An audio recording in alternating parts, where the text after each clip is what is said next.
semua partai politik yang telah dinyatakan sebagai peserta pemilu pada periode yang bersangkutan atau saat penyelenggaraan pemilu berlangsung dalam revisi Undang-Undang 7 2017, pembentuk undang-undang dapat mengatur agar tidak muncul pasangan calon presiden dan wakil presiden dengan jumlah yang terlalu banyak sehingga berpotensi merusak hakikat pelaksanaan pemilihan presiden dan wakil presiden secara langsung oleh rakyat.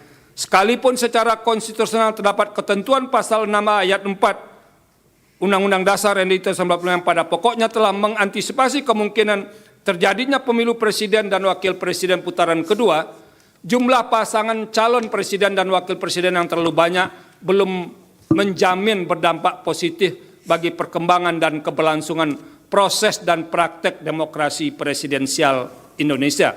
Oleh karena itu, pembentuk undang-undang dalam merevisi Undang-Undang 7 2017 dapat melakukan rekayasa konstitusional atau constitutional engineering dengan memperhatikan hal-hal sebagai berikut.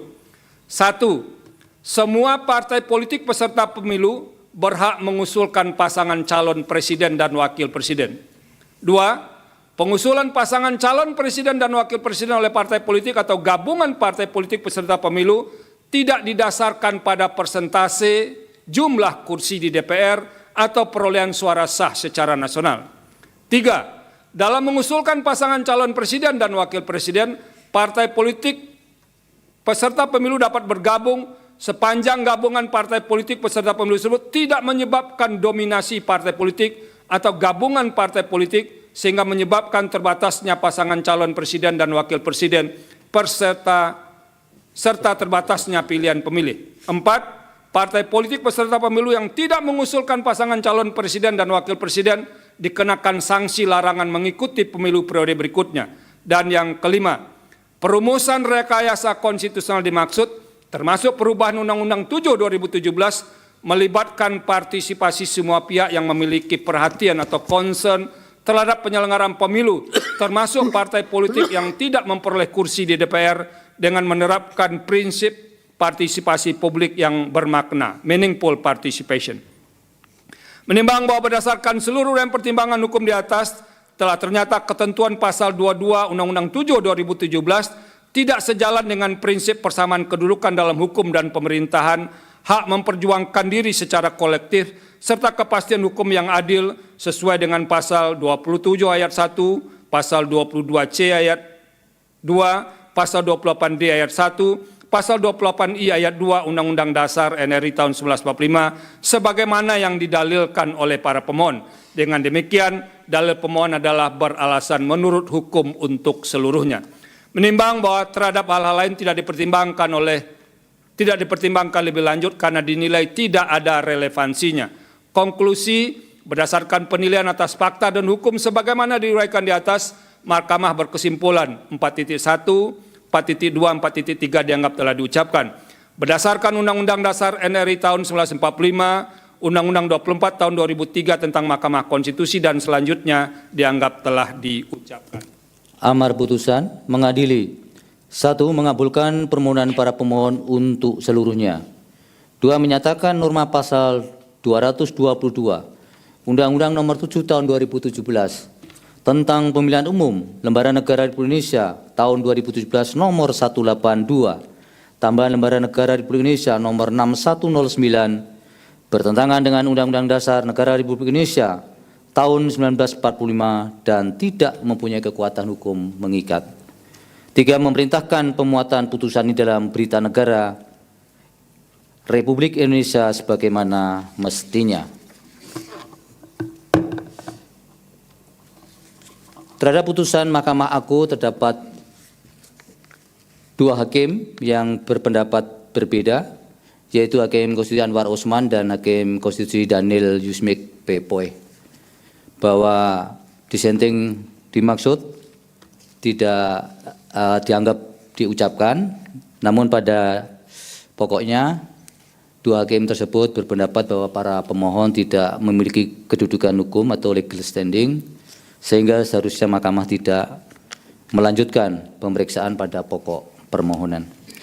Demikian diputus dalam rapat permusyawaratan hakim oleh 9 hakim konstitusi, yaitu nama-nama hakim dianggap diucapkan, pada hari Selasa tanggal 3 bulan Desember tahun 2024 yang diucapkan dalam sidang pleno Mahkamah Konstitusi terbuka untuk umum pada hari Kamis tanggal 2 bulan Januari tahun 2025 selesai diucapkan pukul 3:15:27 waktu Indonesia Barat oleh 9 hakim konstitusi tersebut di atas dengan dibantu oleh Francisca Sukri Asari, Jepri Porkonanta Tarigan, dan Alipah Ramawati sebagai panitera pengganti, serta dihadiri oleh pemohon dan atau kuasanya, Dewan Perwakilan Rakyat atau yang mewakili, dan Presiden atau yang mewakili.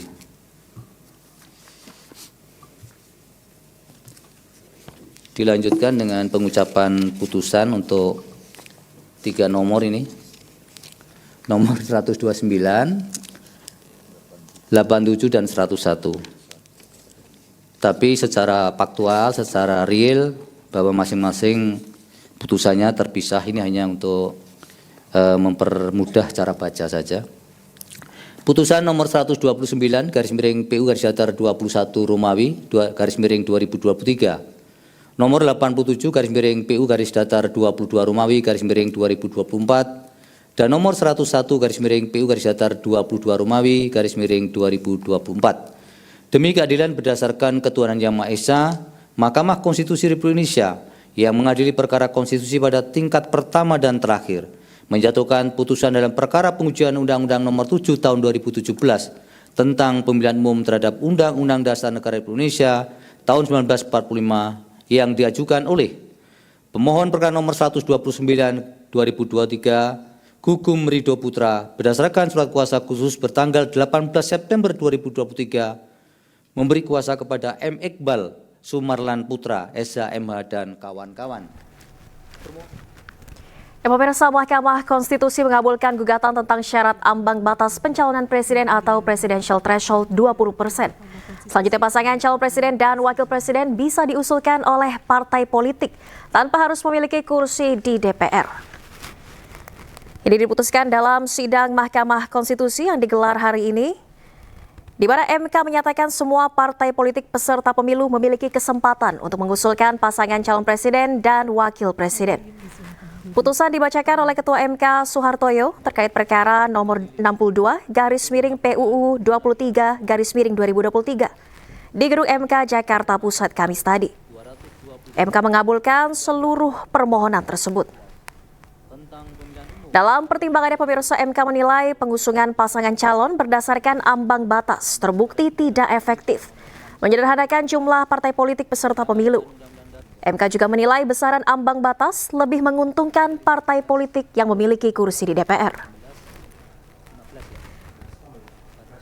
Sementara itu, pemirsa, anggota Mahkamah Konstitusi Saldi Isra mengatakan ada kecenderungan untuk selalu mengupayakan agar setiap pilpres hanya terdapat 2 pasangan calon jika terus mempertahankan ketentuan ambang batas dalam pengusulan pasangan calon.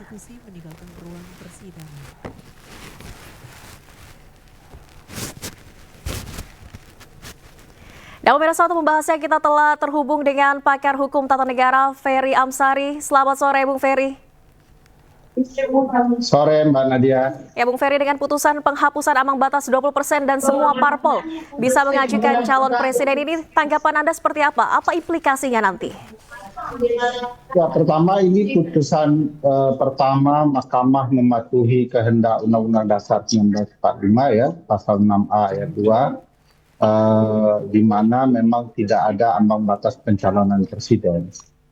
Tentu secara prinsip ini sangat luar biasa, sangat bagus, di mana dibukanya proses demokrasi yang konstitusional untuk pemilu presiden di masa depan, terutama 2029. Setiap orang yang kredibel, punya kapasitas, mumpuni, disukai oleh publik, berpotensi untuk maju menjadi calon presiden. Itu dampak positifnya karena sesuai dengan konstitusi, sehingga persaingan akan sangat terbuka. Partai-partai menengah ke bawah potensial untuk berkembang, mendapatkan kotel efek dari proses pencalonan yang terbuka ini, sehingga potensi partai-partai besar tidak hanya 1, 2, 3 saja, tetapi akan bisa kuda hitam partai politik di pemilu 2029 merajai pemilu karena calonnya betul-betul mumpuni. Kedua, akan menutup kesempatan anak, keponakan atau politik dinasti merajalela karena persaingan betul-betul soal kapasitas. Tidak. Dinyalakan videonya, Bung Ferry. Ya.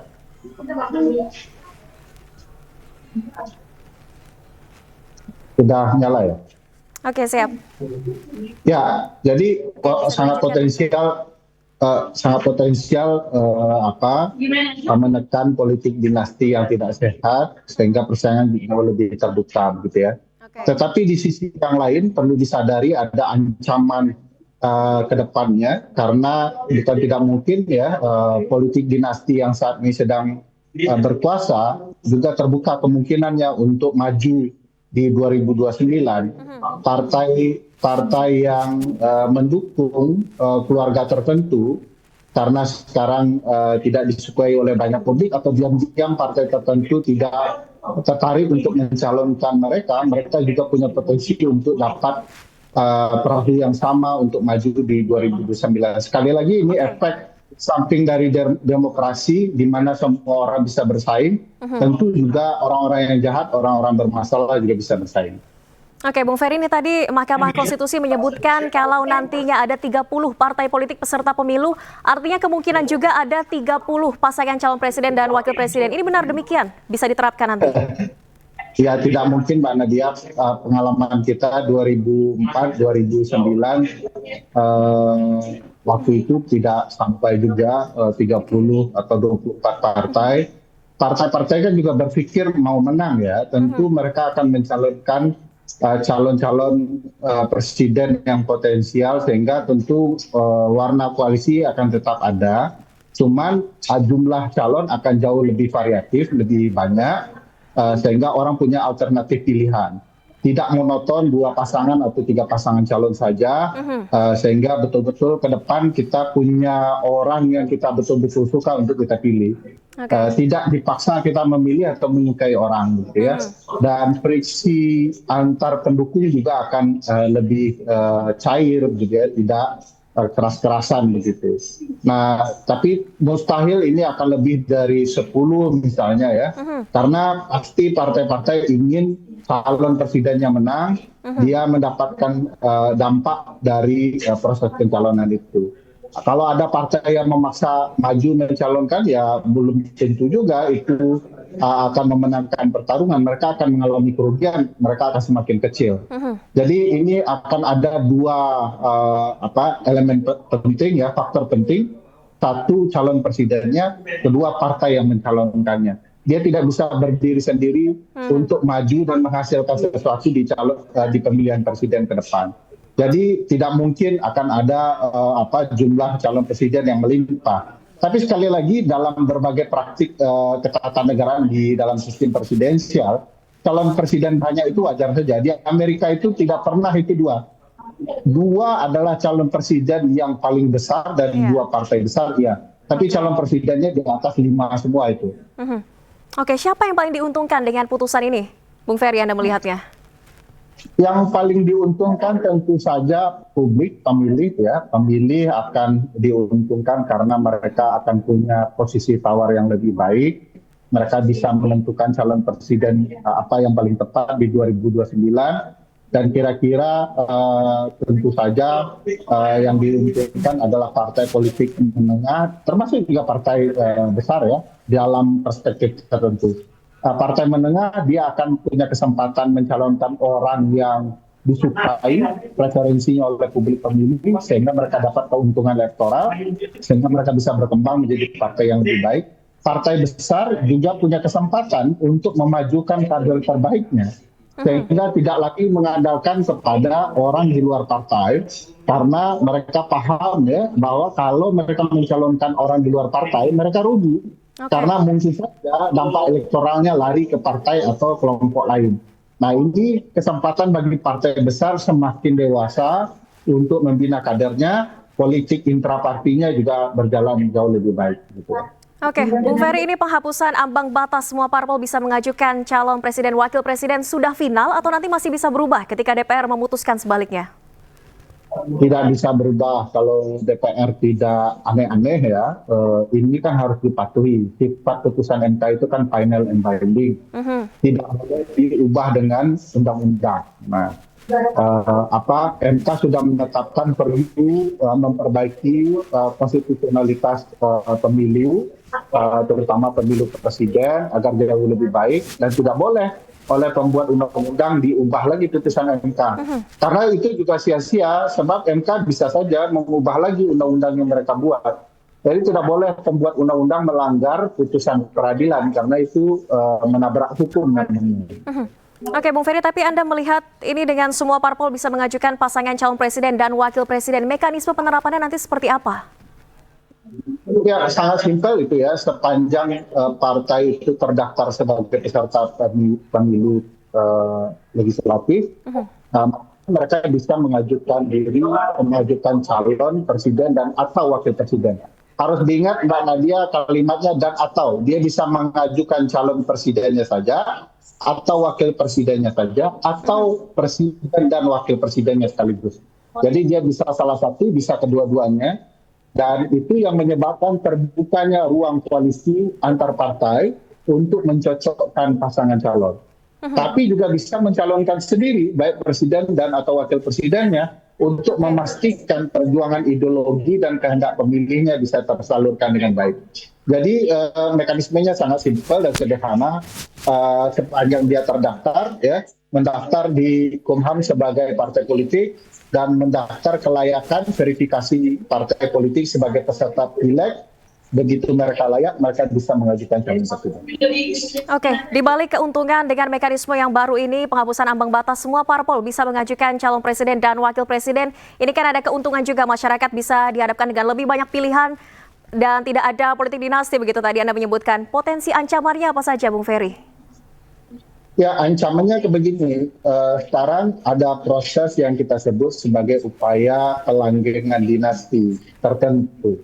Nah, tentu dengan keluarga dinasti yang tidak memiliki partai atau punya partai kecil, mereka juga terbuka peluangnya. Nah, jadi bukan tidak mungkin ini dimanfaatkan oleh politik dinasti untuk memperpanjang dominasi keluarganya di masa depan. Tapi sekali lagi masyarakat semakin paham, masyarakat semakin pintar memahami kondisi politik. Saya yakin ini tidak akan mudah bagi politik dinasti dengan terbukanya calon-calon yang potensial merebut suara publik. Kalau partai tidak berhati-hati salah pilih calon, mereka akan ditinggalkan pemilih dan pemilih akan memperkuat partai yang calon presidennya dianggap preferensinya baik. Oke, Anda melihat dengan adanya putusan yang baru ini, Bung Ferry, bagaimana nanti peta koalisi politik? Apakah akan semakin banyak partai politik atau seperti apa? Tentu akan ada ruang bagi banyak partai atau orang-orang mendirikan partai untuk bersaing. Tapi sekali lagi saya harus ingatkan, bukan menambah jumlah partai esensi dari dibukanya ambang batas ini, tetapi memastikan calon presiden yang berkualitas. Tentu semua orang sedang tergoda untuk posisi tawar politik, tapi saya yakin partai juga akan semakin dewasa, tidak dibutuhkan partai-partai yang menambah masalah dalam proses pencalonan, dan menambah daya tegangan semakin tinggi. Mereka harus berkonsentrasi menciptakan kader calon presiden yang terbaik untuk maju 2029, sehingga proses tawaran koalisi mestinya juga harus dipikirkan untuk dikurangi kalau partai percaya diri. Kalau itu dikurangi, maka partai-partai baru mungkin tidak akan terlalu diminati untuk didirikan. Tapi kalau semua kelompok ditarik, ya, ditawarkan sesuatu, maka kelompok-kelompok yang baru itu akan cenderung mendirikan partai dan berkeinginan memiliki posisi tawar. Oke, semoga nantinya dan dengan itu wajar saja. Oke, ya Bung Ferry silakan dilanjutkan. Ya, dan mendirikan partai wajar saja karena itu kan dilindungi oleh konstitusi, ya. Setiap orang berhak untuk mendirikan partai dan tidak ada urusan kita untuk melarang mereka, tetapi daya saing pasti akan berkurang, dan saya yakin partai juga tidak ingin dirugikan dengan melibatkan partai baru kalau ternyata calon mereka juga tidak kredibel betul untuk bersaing di pemilu 29 nanti. Oke, artinya peta koalisi masih kuat ya. Semoga ini dengan putusan yang baru ini juga pemilu nantinya lebih demokratis. Terima kasih banyak pakar hukum tata negara Bung Ferry Amsari telah bergabung di Breaking News. Sehat selalu, selamat sore Bung Ferry.